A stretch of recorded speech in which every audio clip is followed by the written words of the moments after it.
and everyone gets like red light fever, and Okay, they so we're actual recording now. we're actual recording. So anyway, That's cool. so how are you doing? How's life?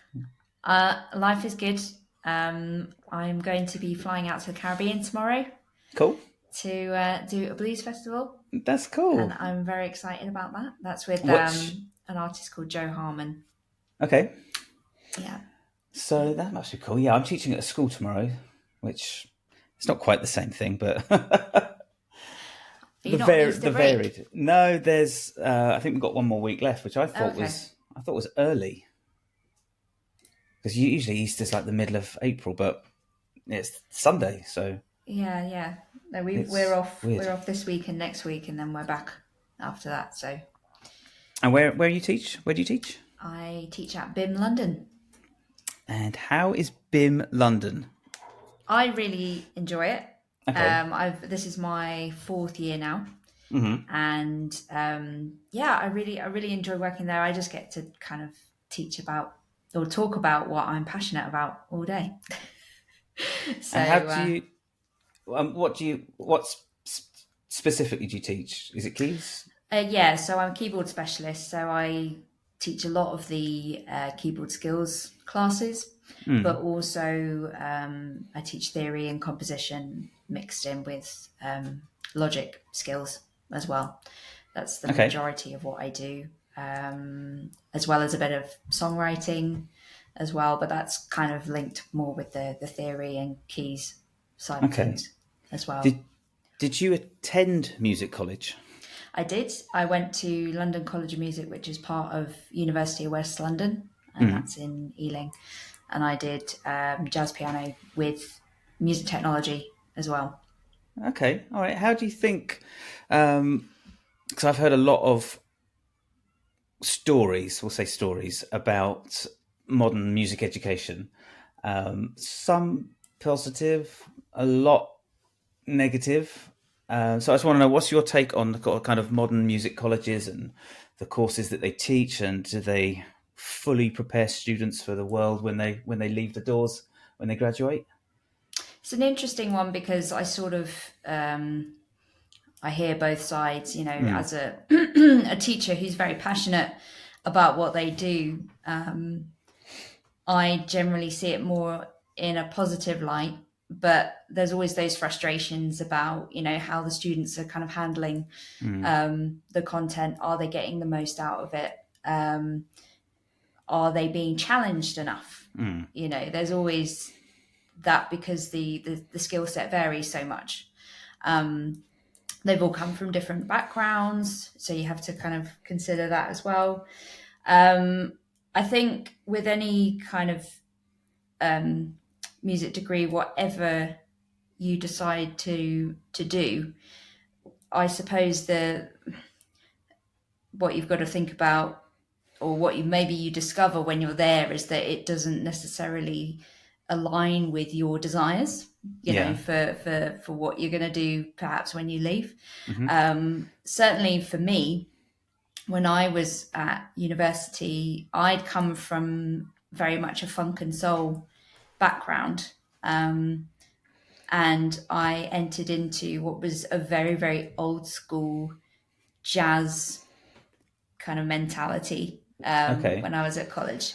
So I was, you know, amazing lecturers, and I had one-to-one tuition on jazz piano and saxophone as well.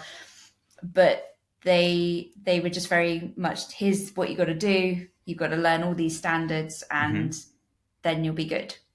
You know, Okay. and whenever I would sort of try and, or I don't know, it just sort of felt like everything I'd learnt up to that point was void, you know, and not. It's like, what's that mean? You like David Sanborn? What, you know?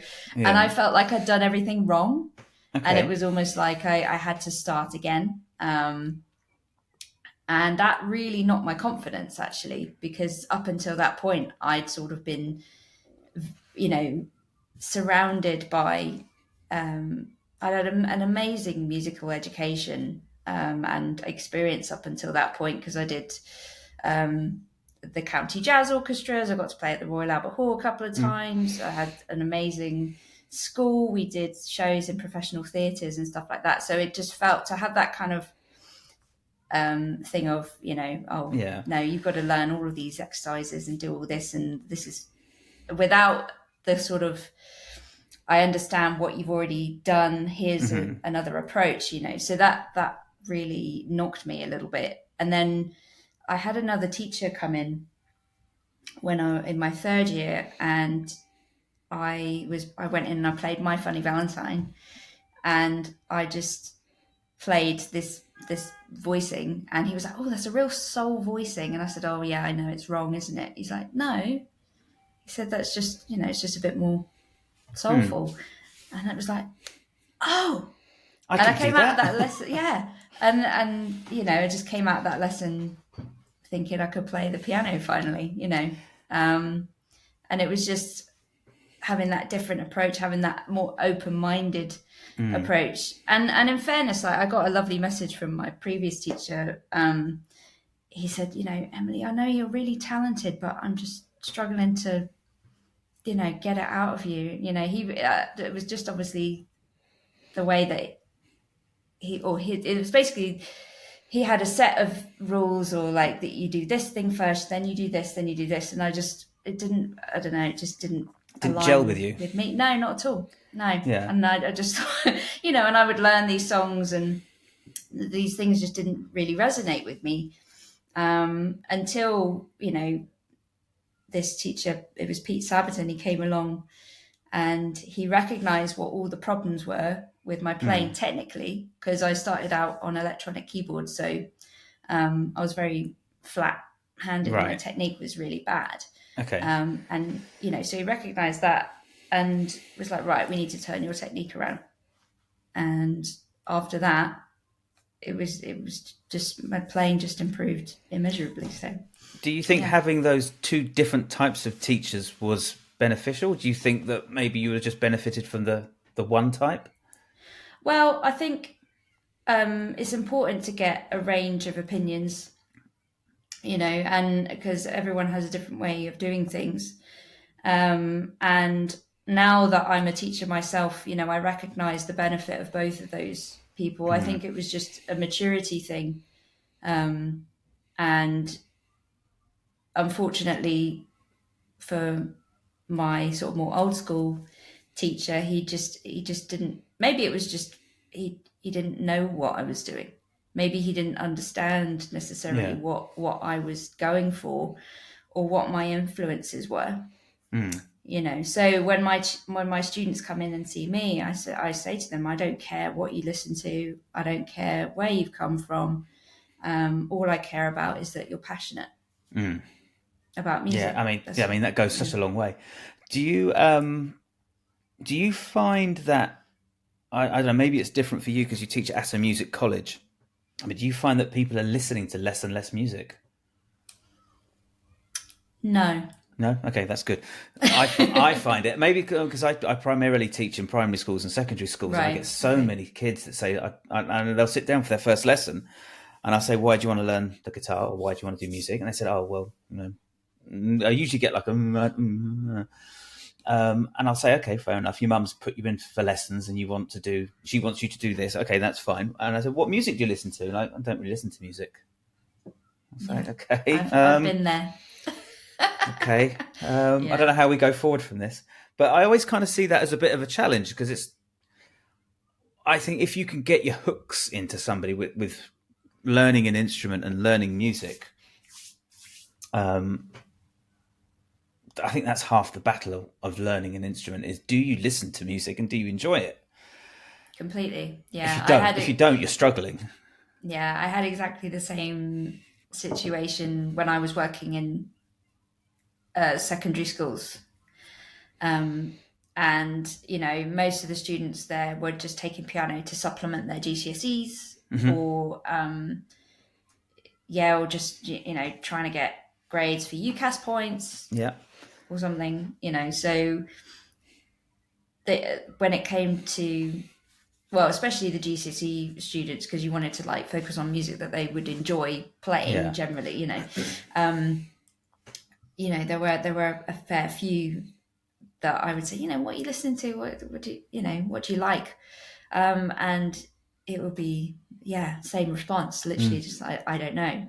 Or I'd even try like, what films do you like? What video games are you playing? Like all of Give me something, kid. Give me something. So I just say that those people unfortunately didn't have a soul. That's how it feels. But to answer, go back on your question about the university students by comparison. I mean, at the end of the day, if they, I suppose, didn't listen to music, they wouldn't be taking a music degree. But it's I think the thing I've noticed in a big way is the detail, how deep are they going into it? Because when I've like asked a room full of people to recognize what instruments they hear, for example, they're like, that there's just this deathly silence, maybe because they're worried they're going to get it wrong. But that worries me a little bit. It's like, what? Because obviously the days of the guitar band, I don't know if it's, I don't know. I mean, because a lot of music isn't band based now. Yeah. It's more just, a focus artist, I suppose. So what is it that they listen to? A lot of music is really overproduced now. So a lot of it is, synths or affected to a point where you can't actually recognize what the instrument is anymore. Everything's heavily compressed and pushed right up to the speakers. Exactly, yeah. Yeah, I mean, do you think there's anything that isn't being taught that really should be?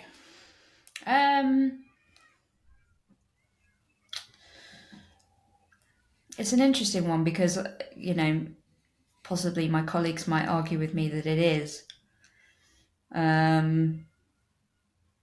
But I feel like the weakest areas from a lot of what I've witnessed myself seems to be arranging. But I don't know if that's more to do with the way that people are digesting and listening to music now. Because when it comes to sort of like dynamic variation and performances and things like that, that's really lacking, I think, in a lot of people, and also compositions as well. So I try and do my bit, and try to, but I don't know if that's necessarily being taught in schools. That's more sort of like how we achieve that collaboratively, but also as an individual as well, in composition. But if you think about like TikTok, for example, people just listening to 30 seconds of music or less, it's just like these little soundbite things. It's like, are people listening to a song all the way through? What's the attention span? So I'm sure Spotify has all the numbers, but they're not releasing it. Right. So how would you improve like arranging? Yeah, that's. How would you improve it? It's a good question, actually. Just give people here's 3 sections of a song, arrange it into a 4-minute tune. Yeah. See what you come up with. That's a good shout. I mean, I believe that's what they used to do in the Motown days. You get people writing sections up in one floor, then they send it down to the arrangers, and then the arrangers send it to the producers, and the producer gives it to the band, and off they go. Yeah, I mean, I think this idea of texture is a big one. If you get a band together and say there's 2 guitarists and a keyboard player, as well as bass and drums and vocals, for example, are all the harmonic instruments going to be playing the same rhythm at exactly the same time in the same register? Yeah. And I think getting them to think a bit more creatively in how they delegate parts and things like that, that's always a little bit more challenging in that sense.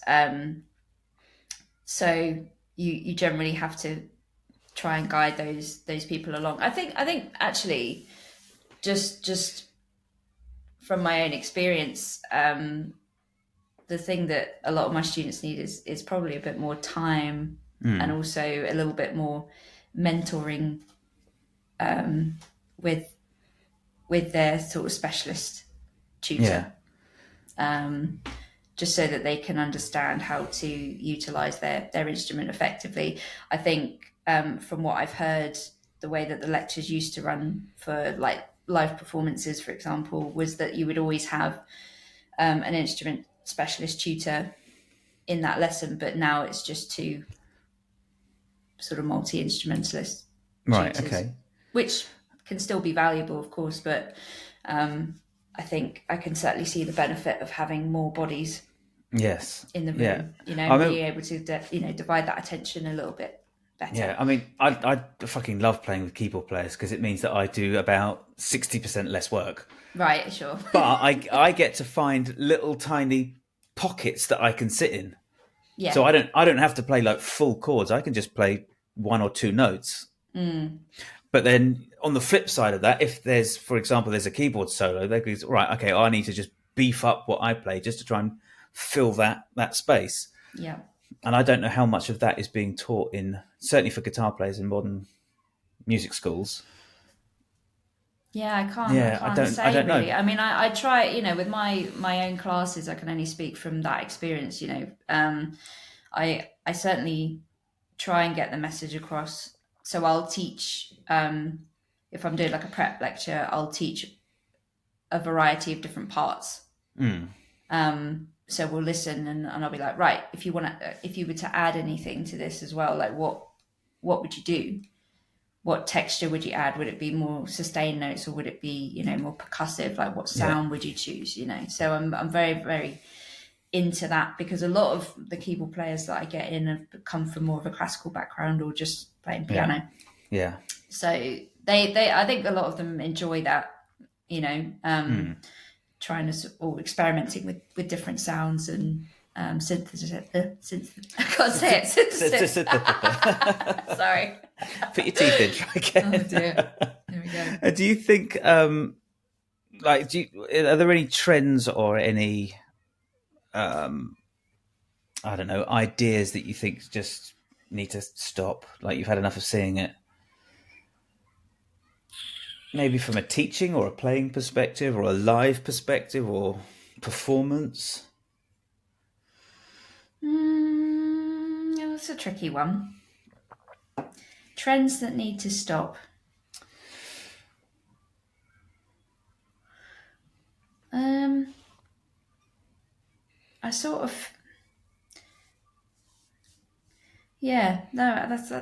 tricky one. Yeah, maybe just for me, it's an attitude thing. Right. But I don't know if that's, I mean, there are so many things to consider with that.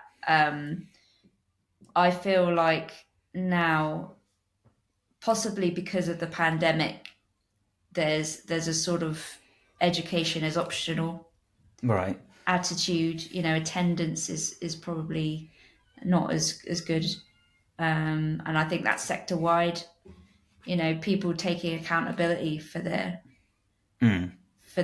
actions. And I mean the students that turn up to my lectures, they're all generally very engaged, and I have a good rapport with those that do show. But I think for me that's the one thing. And there are obviously other factors. It might be other situations, personal situations, life, that gets in the way of things. But it's more of an attitude thing. There are more young people now suffering with anxiety than ever. That's worrying. And it impacts on everything really, performance, practice, everything. So I'm not sure who's to blame for that, but it's definitely a sort of modern curse, I think. And it would be good to get to the. I think it's get just to the a cause general of it. feeling. I was a little bit stressed. I don't know, but maybe it's the cost of living. Maybe it's like post-pandemic. Maybe some people are just still a little bit on edge. I mean, maybe if you were 13, 14, pandemic hits, maybe maybe that was a massive jolt to your system that maybe we were only just now starting to see the effects of. Yeah. Exactly. Yeah. We don't know. These kids have to talk to us though, but it's True. difficult to get them to open up. Yeah.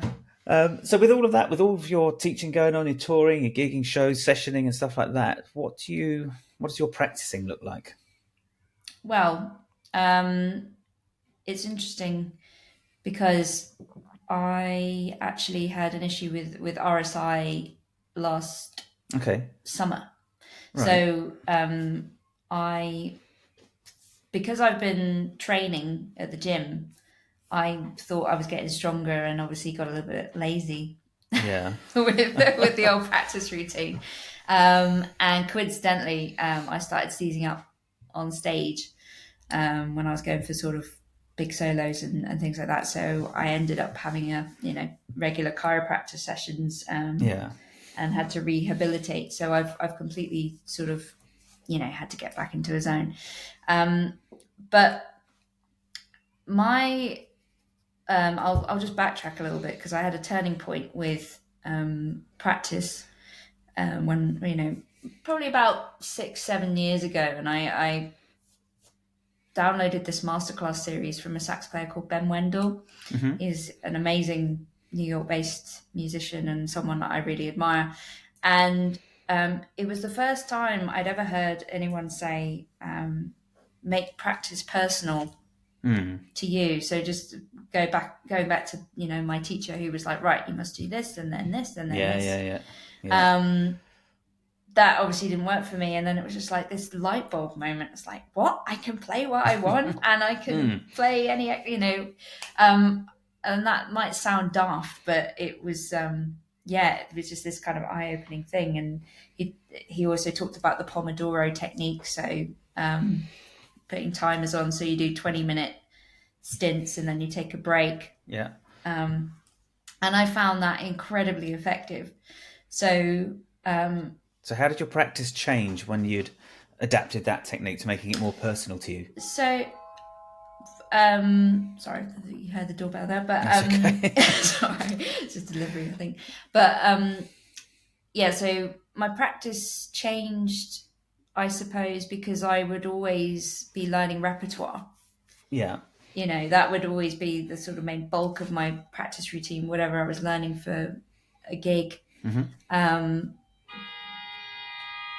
Sorry. I live on a high street. That's it's the modern world. We can't keep the modern world out, so fuck it, let's let it in. But so when you talked about this Pomodoro technique and just splitting things up into segments, so I would start with just fairly basic warm-ups. Yeah. More sort of like, I would say, scale-based warming up, but very, very slowly. So I would do, set metronome to like 60 BPM. I'd be doing like crotchets because I'm essentially monitoring the strength of my fingers. Yeah. And warming up that way, hitting the keys as hard as I can, just monitoring finger strength, any tension in the body, and in the arms and everything. Next segment will be what he referred to as pattern work. So you take like a phrase from a song and take it, change the rhythm of it, take it through 12 keys, maybe skip intervals or something, go play it in minor thirds or whatever. So sure. Essentially just getting really inside that phrase or a song. And then other things could include ear training, so chord recognition, transcription, and then rhythm work as well. So like kind of subdivision exercises and things like that. Okay. So lockdown 1 for me was very productive. Let's just say that. I think it was for most people. Time. Yeah. I mean, we had 2 kids, so it wasn't super productive, but on a side note, we just had lots of great family time. But I think the idea, like it wasn't necessarily a similar revelation, but I was going for lessons with a guy and they were very technical, very technique based. And because I went there primarily, I said, look, my alternate picking is shit. I hit a ceiling, a tempo, and I just can't break it. And anyway, we spent a couple of months. He said, we're going to work on your left hand because I think the power and everything really starts with the left hand, and then we'll look at the right hand. And I had lessons with him for about 6 months, 7 months. Everything was going in the right direction. I was really happy with it. And I said, I'd really like to have a look at this one guitar solo. And he went, okay. I looked at him, and he kind of looked at me, and he went, what? He went, can we look at it? Went, no, I'm not teaching you that. He said, I don't teach you repertoire. You can do that on your own. I was like, oh. He said, yeah. I said, like, you've got the whole of the internet. You've got sheet music. You've got lessons online. The fuck do you need me to teach it for you? Just go and do it. Any problems, we'll have a look at it. And it was like, not only did my own playing and practice kind of turn, but the way I taught people changed. And I would always just sit down and teach students songs because that's how I learned to play the guitar. So that's how I taught. And the idea that instead of teaching people how to play songs, that I taught them how to play guitar. And if you need help learning songs, I'll do that. Yeah. And the floor of my students, the level has just crept up. That's interesting. And it's really that was only a couple of years ago. So I've had 18 years, what I would have called, of teaching people wrong, and 2 years or 3 years of teaching people properly. Right. And now I see it in everybody. I see like everybody just teaches songs. And it's like, that's only one small piece of the puzzle. You need to be working on rhythm. You need to be working on, can you read rhythm? Like, guitar players are just notorious for fucking reading music, like awful. And I'm not brilliant by any stretch, but the last 2 years I've put some work in. But yeah, learning repertoire is just a tiny little fraction of learning music. Everything else seems to get forgotten. Yeah, I think it's not that it's necessarily wrong, because obviously as the difficulty of the repertoire increases, you have to approach it in a certain way. However, I think what I found when I was just learning songs is that I was more reliant on my muscle memory. Mm-hmm. So if I would go to a gig, and I would be more going through the motions rather than being inside the song. Yeah. And what this Ben Wendell thing talked about as well is being gig ready. Mm-hmm. So I was a competent musician, but it was just feeling comfortable in my body to know that when I sat down at the instrument, I was consistent. And that's so important. So now I've achieved that. I can sit down at any different type of keyboard or whatever weight it is and understand how that reacts, or how my body reacts to that, and what I can get out of it, how it will behave. So, and that's why I've been sort of doing strength and conditioning as well, because that I just don't want to feel weak, Yeah. But it's all part of it, and your health and everything. But now, because of that, or going in harder on the ear training as well, and you're just more reactive. I'm not worrying about like, oh, what section are we in now, and because I think I remember my dad telling me about a musician that whenever they rehearsed, they had to sort of, if someone made a mistake in rehearsal or something, they'd have to go back to the beginning and run the whole song again. They couldn't just like go in from that section, and it's just maybe that, and everyone's different and they need to sort of rehearse different things, sound changes and all that stuff. But like, it's just interesting. And what's your take on your view on getting better as a musician? I think they go hand in hand, really. And one of my main mantras to my students, and also anyone coming into BIM, is I say, like, how do you measure your own personal growth? Yeah. Or how do you measure your own progress? Because a lot of the time they're waiting for someone in authority like us to tell them, you're better now, or you've improved, which is good. And they need that. They do need that. and giving praise, I think, was an issue for me at the beginning, because Yeah. I'd had quite a hard sort of, it was a bit more traditional in the sense that I wouldn't get my gold star until I got everything right, so Yeah. I wasn't as encouraging as possibly I am now. But so yeah, I think I try and just make them very aware of or yeah, just for them to build their awareness of how they're improving week on week. And certainly the technical stuff is a good way of measuring that. The other thing as well, if you're looking at something more advanced, like improvising with modes, for example,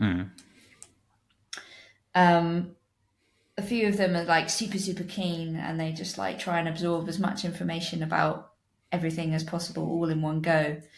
But I'm like, well, go away and just take one and really explore the sound, really understand why those notes work with that chord or in the context of the harmony. What just really try and get inside it and immerse yourself in it. So I guess there are a couple of different approaches there, but it's sort of linking your choices, melodically in an improvisation context, or and you're monitoring everything, like how fast are my hands moving, and am I hitting those notes accurately? Are those notes singing out as I want to, like every single time? And it's essentially just building your consistency, on your instrument. That's how I look at it. How do you measure your progress of betterness? At the moment, it's very much. I mean, is it repertoire based, or do you practice to a click, and do you think, right, if I could get 16ths at 160 today, then I've that's a marked improvement? Well, that's probably the main area that I work on now. Is, or can I pick out a dominant 13 flat 9 chord? Yeah, by ear, that sort of thing. Yeah, exactly. Yeah. But so I couldn't do that last month, but this month I've cracked it. So yeah. So there are things like that, but yeah, the how fast I can play, and as I said, with the issue with the RSI, that has been a big thing. So I've been doing very, very slow exercises to sort of a little bit most days, just to sort of see how things are improving in terms of tension in the body. So for me, it's very much like monitoring how my body is doing. And now, obviously, I can start at a faster tempo, but I am generally doing it to a click. Yeah. And yeah, the sort of recognizing things by ear, also trying to identify pitches and keys without touching an instrument.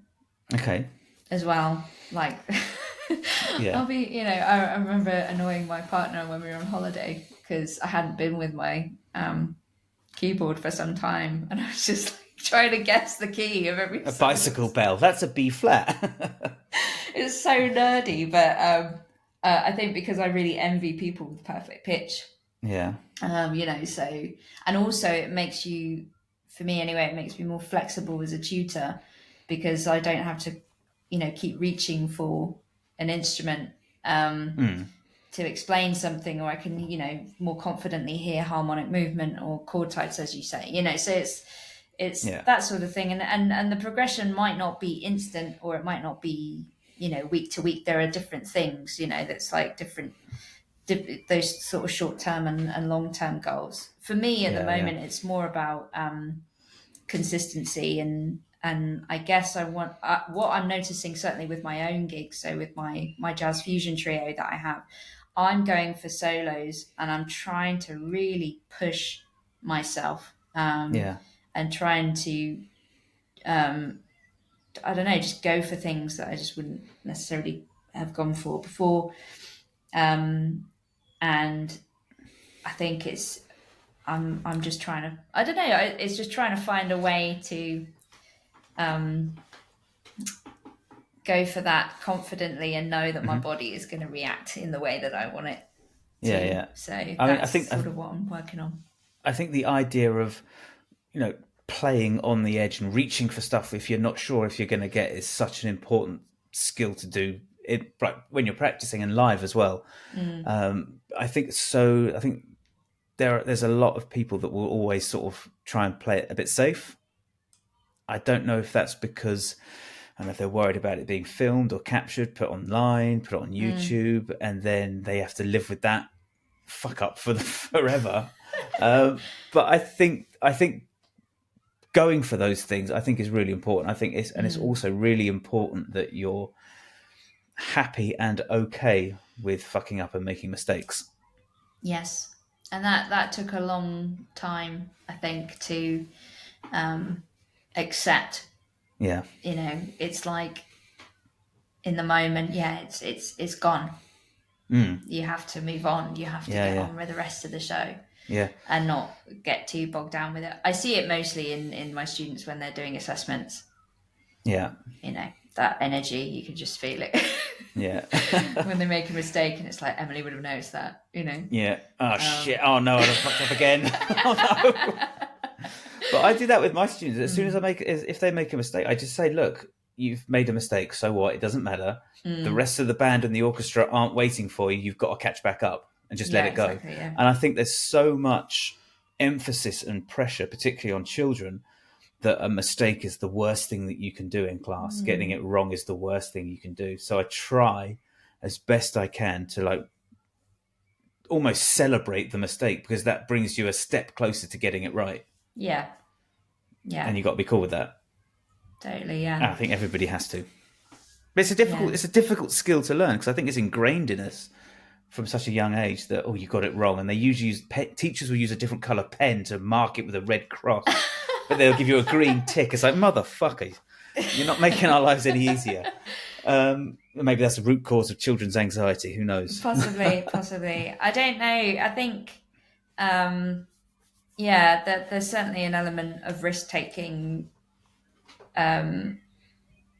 anxiety, I suppose, that I see. An aversion to it. Yeah. And, that it kind of just makes me laugh a little bit, but there have been instances where students have had to leave the room and they're very upset, and then you realise, it's like, oh God, have I pushed them way too hard? And you sort of worry. But really, they're just having this battle in their heads of, oh my God, I can't do it. Or I might just try and be helpful and step in and show someone how to do something, and then that's the worst thing as well. You never know, though, do you? Do you let them figure it out for themselves, or do you step in and give them a bit of I don't know. I did, because I think that actually going back to this sort of, is there any trends that you want to see change? This might sound really out of order. Go for it. I think that there is an element of just sort of babying students a little bit. Yeah. And I know what we're saying about is that Red Cross making them feel terrible, but I think in this industry you have to have a thick skin as well. Yeah. And I think so if for example there's a situation where someone's fallen out, there might be an element of, we need to talk to the wellbeing team or something, but I remember I spoke to one student, and she explained that she didn't like the way that someone in her band made her feel. And I said, well, why don't you just talk to them? Why don't you just have a chat with them and say, I don't like the way that you talk to me, or, and just make it known.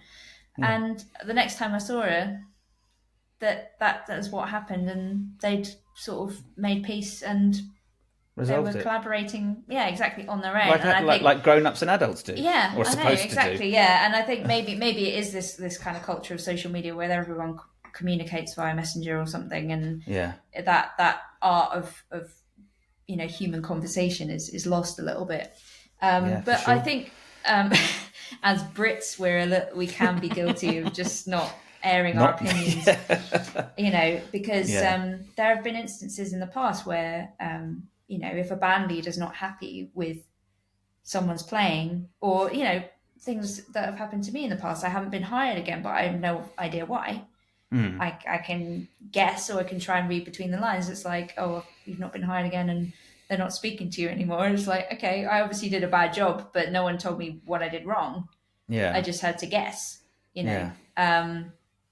And I have, rightly or wrongly, made it known to people like why I might not hire them, just because, just thinking back to when people were auditioning for my band, for example. But where am I going with this? But what I just think that it's okay for people to have an opinion and also be in control of their art. Yeah. I think like the artists that I really enjoy working for are really, really confident and strong, and will explain very clearly what they want from you. Yeah. I'm like, great, awesome. Now I can get on with it. Yeah. Don't do that, please. Okay, great. No Fine, problem. I won't do it again. It's amazing how that works. And I really like that. Can you do more of it? Sure, no problem. Yeah, exactly. And I just think that's something that I want to see change.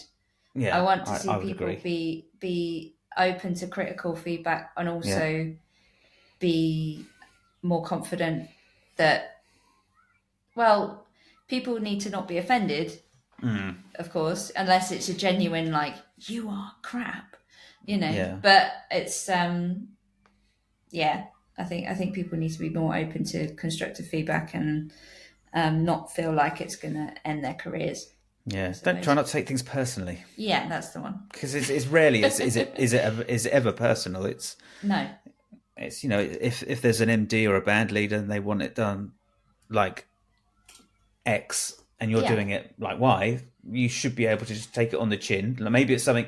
I think some people, certainly if it's for me, if I've come up with a certain part because there's 2 guitar players and a keyboard and I've come up with something, I'm like, oh, I really like this, and then someone goes, don't do that. I'm like, oh, but I really like it. Yeah, exactly. Yeah, you just got to be like, okay, and you just got to learn to say, okay, it's not personal. It's But yeah, I think as musicians, we get attached to certain things and we do take things personally because we are little sensitive souls. Yes, exactly. Yeah. But yeah, I think learning to get thicker skin. I mean, I've worked with MDs that have almost cuddled you through a gig if you're having a bad time. Yeah. But they still won't hire you again. But you kind of feel okay on the gig, like, oh, I'm doing all right here. Yeah. But then you'll get someone else who'll throw the book at you. Sure. I think learning to deal with both people, whether it's it's an MD or an artist or someone like that, but learning to it's just learning to deal with people. There's so much human interaction that comes with particularly live shows, whether it's with other players or audiences. Yeah, you've just got to learn how to roll with them. Yeah, yeah. And I think again that this. Going back to the social media thing, I think, because some students might have, say thousands of followers, they'll put a post up of themselves performing and it'll be that, you get all these people commenting on how brilliant it is. And then you go and do the same thing in front of your lecturer and they're like, your technique's really bad here. You need to improve this and this and this, Yeah. But John on the internet said I was really good. Yeah, exactly. Yeah. John don't know shit though, but... I mean, I guess it works both ways because like someone commented on one of my YouTube videos the other day and I just laughed. It was so funny. It was like, that sounds like shit. Is that piano even in tune? I do love a good keyboard warrior. Like, oh yeah. I was like, Jesus. Seriously? Okay. Yeah. I was just I was in a music shop just playing a piano. Yeah. And I was like, this guy's nuts. Yeah, crazy. I know. You have to thicker skin to. Yeah. Someone said to me, just don't read the comments. Don't read the comments. Just put something up. If you've got to put something up, put it up. Just don't read the comments because largely. I had a great lesson with a guy when I went to music college. He was an acoustic guitar player, and he toured all over the world. He was a phenomenal musician. And he said that he went and did a show, and he was like one of the first people to really pioneer kind of the percussive acoustic guitar kind of thing. And he went and did this show. He finished the show. People were coming up to him saying it was amazing, it was life-changing, they loved it, it was brilliant, it was amazing, thank you so much. And then someone else came up to him and essentially just said, I thought it was shit. I thought what you're doing with the hitting of the guitar, I thought was shit. It sounds awful and it sounds terrible. And he said, when people come up to you and tell you you're great, people will tell you that you're amazing, and then other people will tell you that you're shit and they hate you. Don't listen to either, because people don't know what the fuck they're talking about.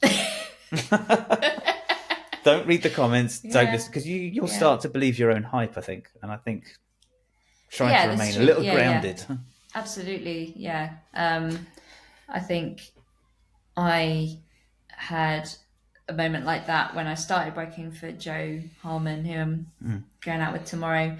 And the reason I was so nervous about working with her is she'd had these incredible keyboard players up until I came along.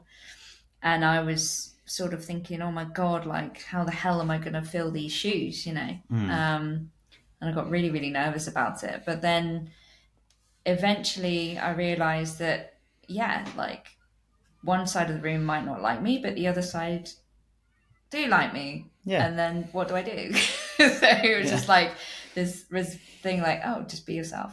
Just do you, you know? Yeah. I think that's the only way to be. Yeah. Just to be yourself. Because the worst thing is to be somebody else and people hate you for it. And you're like, well, actually, no, I don't do that. Actually, I'm more like this.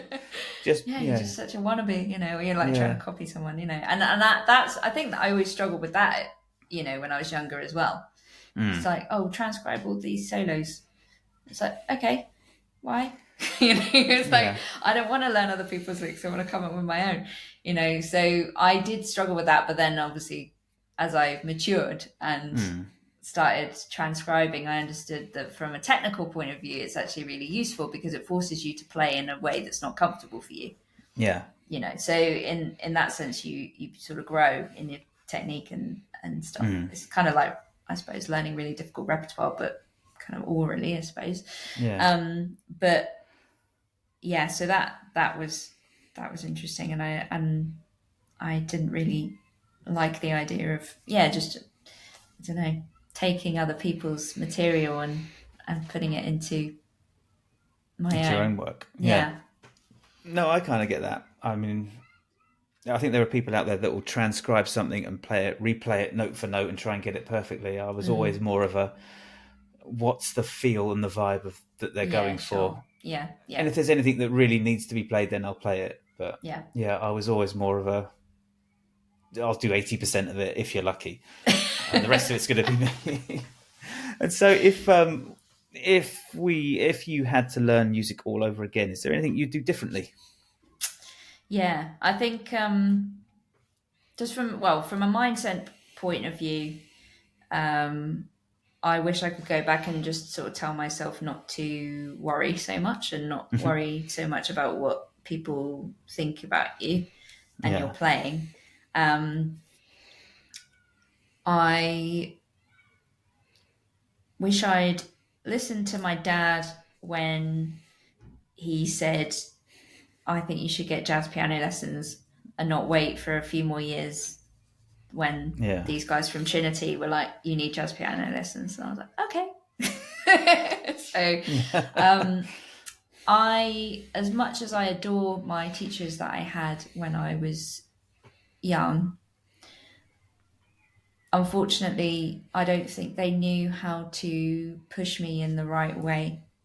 And as a result, my technique was not up together at all. Okay. I was musical, and that got me through. I was just naturally very, very musical. I came from a musical family, and it was all around me. I immersed myself in everything going. So in that sense, it was good. But from a technique point of view, especially on keyboards, I was not. I had potential to be so much more accomplished than I was. and I've been playing a big game of catch up Yeah. as a result. And I don't know, because I don't know what 8-year-old Emily was like, in terms Yeah. of was she really just a nightmare to teach scales to? Was it just, let's just not even bother? Yeah. Or was there a different Maybe. approach?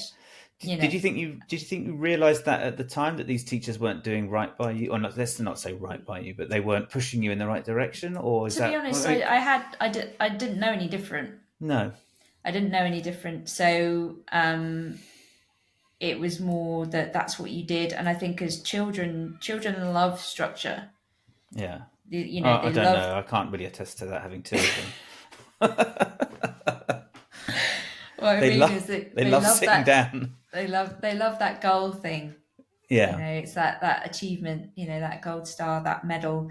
Yeah. And knowing that they're achieving. So I think it was just like, you go through the grade system, and I'm open with my university students now, and I say, look, the problem with the grade system is that you only learn the material to pass the exam. Yeah. You're not actually internalizing why it's useful. Yeah. So I think, I don't know. I think for me, if there had been an approach, and that just shows how much responsibility there is on teachers, really, to recognize what a student actually needs. Yeah. And not just mindlessly throw them through grades. Yeah, exactly. Yeah, exactly. Yeah. And I think there was obviously something there, but from a technical point of view, maybe they thought, certainly when I went to my second teacher, maybe she just, I don't know, let me get away with it because I played it pretty well, and I was musical enough to make it feel good,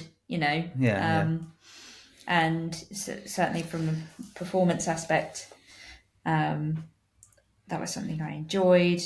I as I said, I had a lot of really good experience when I was younger that stood me in good stead for my career. Yeah, I mean, I think those good experiences and the teachers you had, I don't think should ever really be necessarily snuffed at, because it always brings you to the place where you are now. And I think, exactly. like I said, hindsight is always 20/20. Yeah. And I generally feel that people get the teacher that they are supposed to be with, unless you get someone that's just fucking disastrous. But even children know that like, this is the wrong person. I don't want to be with this person. And I think if you send your kids to music lessons, you can quickly find out if the teacher's enjoying or just passionate about education and they're doing right by the student. You can spot that straight away. Yeah. Easily. No, they weren't bad people, and I got on with them. They were nice. The nice people, and as you say, they're the reason that I'm here today, and I thank them for that. I remember my dad coming into my room though when I was practicing, and he was like, "What are you doing? That sounds so English." I was like practicing my classical piano repertoire, and he was just like, "You got to play like Ray." I must have been like 10, but that was kind of funny. And actually the thing that has been really beneficial, because even though it's corny as hell, actually playing or doing grades on electronic keyboard, you have to play with the rhythm units on there. So I've been playing with backing tracks my whole life, basically. So in terms of sort of time and feel, the timing's spot on. it's a strength, shall we say? But also exploring different genres and instrumentation very young as well. Yeah, because you have to pick the right sound, the right rhythm, the right for the repertoire and the genre. So there aren't a lot of people that go through that grade system. So in that respect, it was very good. I think for me, as I said, it was just more that technical aspect that probably could have been, fine tuned a lot more. Yeah, but you're fine tuning it now, and I think that's True. always. At least you're on the road now. It's always it would be worse if you weren't there. So that's true. Yeah. So I mean, I think teachers bring you to the place where they'll bring you where they can bring you, and then you just move on to somebody else. Yeah. As and when you feel like you need to move. Yeah. Yeah. Anyway, I think we'll leave it there. Thank you so much for your time. I really appreciate it. Yeah, that's very